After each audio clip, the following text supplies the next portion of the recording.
Here's what's missing from most entrepreneurs' playbooks: community. Not networking, not masterminding, just true ride or die, I got you community. Let's talk about why this can be a strategic growth engine and how to build it. Modern entrepreneurship is just a reflection of what we're seeing in society at large. In society at large, we're hearing more and more about how lonely people are, despite the fact that we have more technology than ever to keep us all connected. The reality is, it feels like everybody's circles are becoming smaller. Things are becoming more insular. People aren't really looking to make any deep connections with anybody that they don't have to interact with, which is so strange because it feels like the opposite of what social media is even for. People forget the social in social media, but most people simply consume content as opposed to participating in community building around whatever the niche may be. So for example, somebody might be interested in business, they might be interested in beauty, but even if they love somebody's content, they don't typically actually go and comment or interact with their favorite creators in any meaningful way, which is what puts us in this situation of sitting there and scrolling at a screen and consuming the lives of others endlessly, but yet not feeling like we're connected to them. I mention all of this because, again, entrepreneurship also reflects this. We are in a day and age where the barrier has never been lower to start a business. And it seems like everywhere you turn, you're being told how quickly you can start a business and independently. And honestly, I'm guilty of this as well. At the end of the day, I make a lot of content for people who have small businesses. So people who are solopreneurs or have really small teams. While it's not my intention, the reality is a lot of people who are consuming my content might be in a position where they are in the world of entrepreneurship, but they don't have a significant community. And this is ultimately why modern entrepreneurship feels so lonely. If you wanted to start a business in the 90s or even the early 2000s, it required you to be boots on the ground, building relationships. A lot of people still did not have cell phones or personal laptops, so if you wanted to get a message to somebody, yes, you could pick up the phone and be charged for every minute that you're talking to them, or you could just stop by their office. Just the nature of how entrepreneurship used to be, it required some sort of community. You just were interacting with so many more people in real life that you likely found people who were part of your tribe, who also might be entrepreneurs, who might be growing a business just like you are, who might be in the same niche or space as you. And ultimately, people had a Rolodex because they had to talk to people. And I know for me that my business was ultimately built through relationships. And it really made me realize how that's actually a shortcut and that's actually a complete hack to growth. Why? Because in this day and age, everybody wants to sit behind a computer screen. Nobody actually wants to talk to other people. So when you are the person who is doing that, it's easy to stand out because not many other people are. Yes, social media absolutely has so much value in building a business, and I definitely think that it's important for building your personal brand. However, if you actually want to build deep relationships, and in my opinion, if you want to make more money more quickly, then you should just focus on having a rock solid community, whether that community is in real life or virtual. Let's get into what community does for your business and 3 types of community that you should actively look to build. One of the best things that having a community will give you is accountability. Entrepreneurship is not easy. It requires a lot of self-discipline. And in order to be successful, you really have to show up. You have to show up for yourself. You have to show up for your business. You have to show up for your employees if you have employees. And if you're transitioning into it from a traditional job, that can feel very difficult because you might find yourself in a position where you actually have a lot of freedom, a sort of freedom and flexibility that you've never had before. And that's where accountability comes in and is very helpful. I'm speaking from my own experience because I've talked a lot about how having an accountability group completely changed my life. It changed my mindset, it changed how I think about money, and it really pushed me to grow in ways that I would have never grown if my growth was just dependent on me. And you don't have to have a formal accountability group like how I did. I genuinely just think that having community and being part of a circle where there are other entrepreneurs who are either where you are, 10 steps ahead of you, 5 steps behind you, it will naturally bake in accountability. The other thing that it will allow for is faster decision making. I cannot count the amount of times where I have just had to have somebody act as a sounding board, where I just needed to bounce an idea off of somebody. And instead of just spiraling on my own thinking about something, I'm able to just pick up the call and say, hey, quick question. From that, I'm able to get a second opinion that helps give me the confidence to make faster decisions. And this actually really helped me out in my early days of entrepreneurship, where my pricing was kind of all over the place. I would often call a friend just to gut check that the pricing that I was going to give made sense. So if you're in a phase where you're doing something new, whether it's establishing certain pricing, whether it's pursuing certain marketing efforts, it really helps just to have somebody gut check, verify, and just give you permission that you're on the right track. And another amazing component of community is shared resources. So you can think about this as actual resources, like tools that you would use. And I've done this so much with friends that I have, especially in my early days of business, where we would be using a tool and honestly, we would just split the subscription cost. Or maybe they were able to get me a free ticket to an event that they were also going to. So there's that traditional way of thinking about resources, which is really advantageous, but there's also just the idea of resources being people. Like I mentioned, I definitely think having somebody in a similar space as you and them acting as a soundboard, in that moment, they become a resource for you. But not only that, people in your community can obviously connect you with people in their community, or maybe somebody who they know's community. And if we're talking about networking, that's honestly one of the best ways to genuinely network. I know when it comes to me, I'm definitely at that place where if somebody were to ask me for just about any sort of service-based business owner, I genuinely can say to them like, oh yeah, I have somebody who does that. So I'm able to make somebody's life easier just by being able to refer them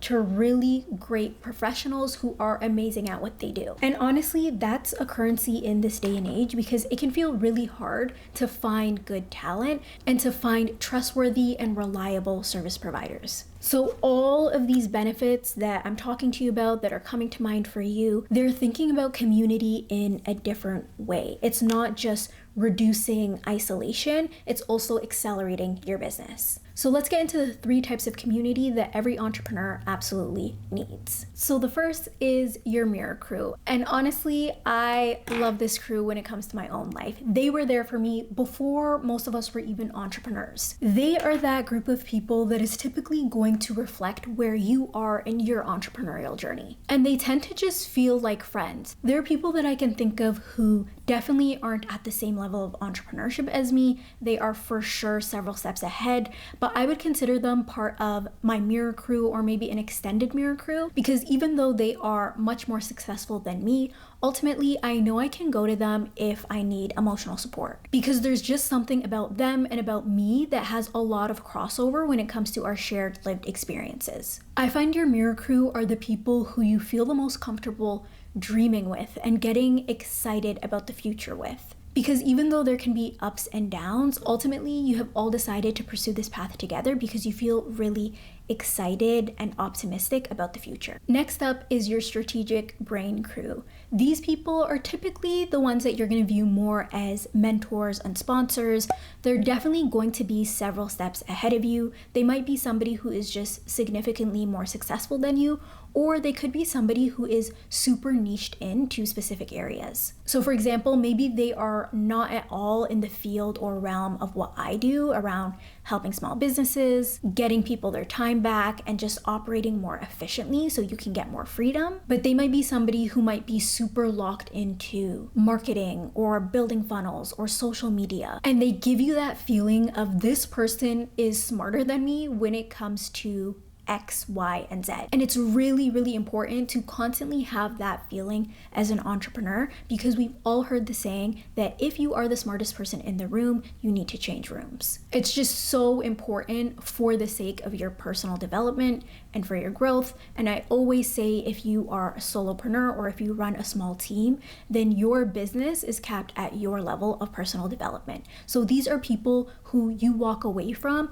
feeling inspired, and oftentimes you actually walk away with tangible actions. They're telling you, hey, you should look into this, or you need to connect with that person. The third type of crew you need in your community are the operational allies. Now, these people have a completely different perspective. They might not be the high-level visionaries, the kind of extroverted CEO, but they are the person who knows how to build things. And on top of that, they're not gatekeepers. They are willing to share how they do things and always willing to lend a helping hand. So they're that person that will tell you, oh, why are you building that from scratch? Like, I have a guy for that, or this is how I did it. These are the people with those practical skills that you need to go far in business. I just want to pause here and say, if you're enjoying this video, make sure you hit that like and subscribe button down below. It really helps a lot. I also just wanted to call something out, because oftentimes when we think about people in our community, we envision and we picture just friends and family. Yes, some of these people might end up being close friends,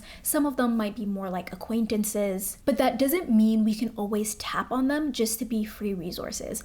I know one thing about my community of entrepreneurs is we don't hesitate to pay each other. In fact, we find such creative ways to pay each other because we know the value that the other person brings. So remember, you are part of this community too. Everything is reciprocal, right? You can't just look to take and take and take and simply view people as resources. You have to appreciate their time, you have to appreciate their energy, and you have to appreciate what they can bring to your business and your personal development. So please do not put people in situations where they are sending you an invoice and the invoice is going unpaid, or they have to feel awkward asking about payment. These are things that you should feel comfortable bringing up and that you should look to be transparent about. So when it comes to how to build or find the right community, there's really 3 different perspectives that you can look at, and some of them I've touched on a little bit. So you can look to find or build community from the perspective of shared values. This is a really easy lens to start off with. So if you are in a space where you are, let's say, an esthetician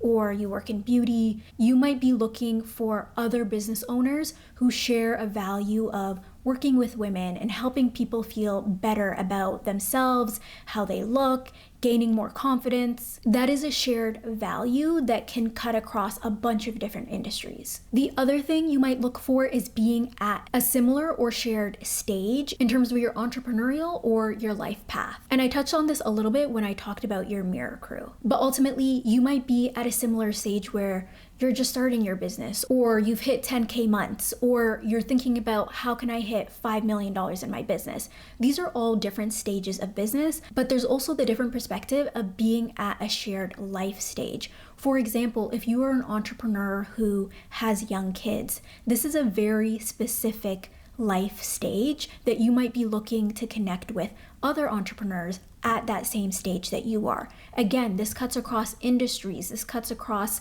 race, this cuts across everything, because you're able to find commonality on the basis of being parents to young children. And lastly, you can also look to build or find community based on skill sets. So if you are a sales rock star, finding other sales rock stars, or maybe because you're a sales rock star but you need help with accounting and bookkeeping, you're finding somebody who's a rock star in that. That way, you're able to build a community of people who have a different perspective than you, and their strengths and skills that they're really good at might be the things that you lack. I think 2 of the best places to find this in this day and age, the first is in real life. So I wouldn't say go to giant conferences.